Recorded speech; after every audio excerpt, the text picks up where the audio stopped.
Halo Bapak Ibu dan saudara-saudari yang dikasih Tuhan, oleh karena ada ketidakstabilan jaringan, maka saya menggunakan audio saja. Selamat hari yang baru, selamat pekan yang baru. Bagaimana kabar semuanya? Saya harap semuanya dalam keadaan yang baik, dalam keadaan yang sehat, dalam keadaan yang penuh semangat dan sukacita. Kita akan mengawali hari dan pekan yang baru ini dengan merenungkan firman Tuhan, tetapi sebelumnya mari kita berdoa. Sungguh kami bersyukur Tuhan untuk segala cinta kasih yang Tuhan limpahkan di dalam kehidupan kami. Sungguh kami bersyukur atas setiap kesempatan dan waktu yang Tuhan anugerahkan dalam setiap perjumpaan yang Tuhan izinkan terjadi. Dan jika sebentar kami akan merenungkan firman Tuhan, kiranya Tuhan membuka hati dan pikiran kami, supaya kami dapat mengerti apa yang menjadi kehendak Tuhan di dalam kehidupan kami, dan kiranya Roh Kudus menolong kami, supaya kami dapat melaksanakannya di tengah kehidupan kami sehari-hari. Terima kasih ya Tuhan, di dalam nama Tuhan Yesus kami berdoa, haleluya, amin. Bacaan kita pada hari ini berdasarkan Mazmur pasal 113. Mazmur pasal 113 yang berbunyi demikian. Haleluya, pujilah hai hamba-hamba Tuhan, pujilah nama Tuhan. Kiranya nama Tuhan dimasyhurkan sekarang ini dan selama-lamanya. Dari terbitnya sampai kepada terbenamnya matahari, terpujilah nama Tuhan.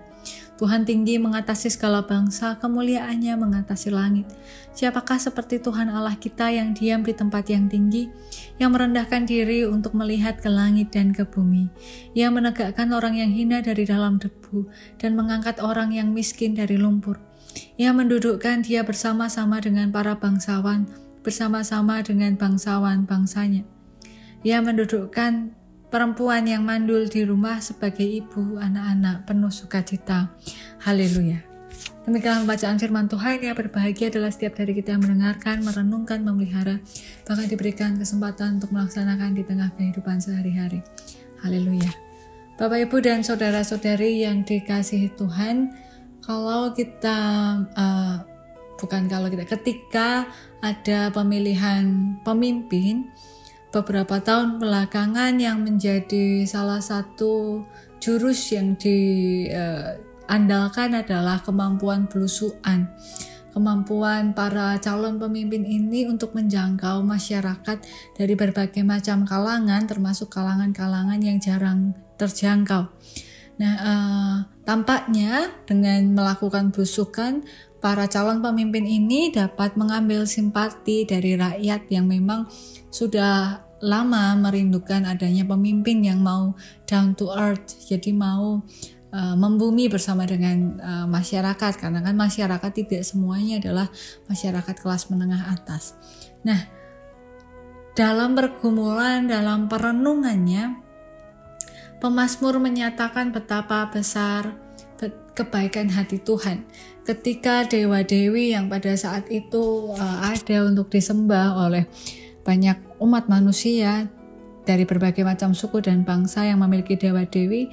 Kebanyakan dewa-dewi itu membutuhkan pujaan, membutuhkan berhala, membutuhkan berbagai macam yang harus diberikan oleh umat kepada dewa-dewi. Jadi seakan-akan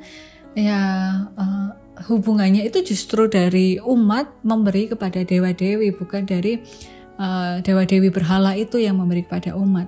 Nah, dalam perenungannya, pemazmur melihat bahwa Tuhan itu adalah satu-satunya Tuhan yang dari awal, dari mulanya mau merendahkan diri untuk melihat ke langit dan bumi. Jadi memang Tuhan itu di tempat yang terpisah. Jadi kan kita sedang membayangkan bahwa Tuhan ada di atas langit, tapi pemazmur memahami bahwa Tuhan itu lepas dari keberadaannya, itu jauh lebih mulia daripada langit dan bumi. Dan Tuhan itu merendahkan dirinya untuk melihat ke dalam langit dan bumi.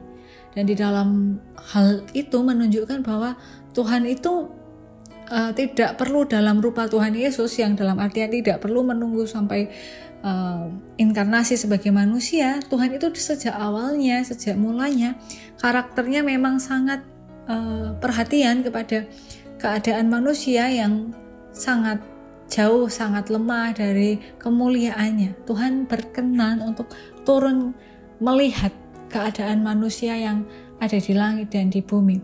Dan setelah itu, tidak hanya itu yang Tuhan lakukan. Tuhan tidak hanya melihat, tetapi Tuhan juga memuliakan, meninggikan, menyetarakan. Jadi kalau sekarang ada kelompok orang-orang yang membela orang lain, ya kayak feminisme itu kan ya kelompok yang berjuang tentang kesetaraan antara laki-laki dan perempuan. Jadi ya dua-duanya diperjuangkan supaya perempuan bisa mendapatkan hak yang setara dengan laki-laki, dan laki-laki juga tidak dibebani dengan kewajiban yang sangat toksik yang berkaitan dengan toxic masculinity misalnya. Nah, dan ada banyak lagi juga kelompok-kelompok yang berusaha membebaskan banyak orang yang tertindas, melindungi alam semesta dari kerusakan. Ada banyak-banyak kelompok yang punya panggilan-panggilan untuk melihat itu. Nah, Tuhan sejak awal mulanya itu sudah melihat dan menyetarakan manusia-manusia itu, walaupun manusia yang membangun hierarkinya sendiri.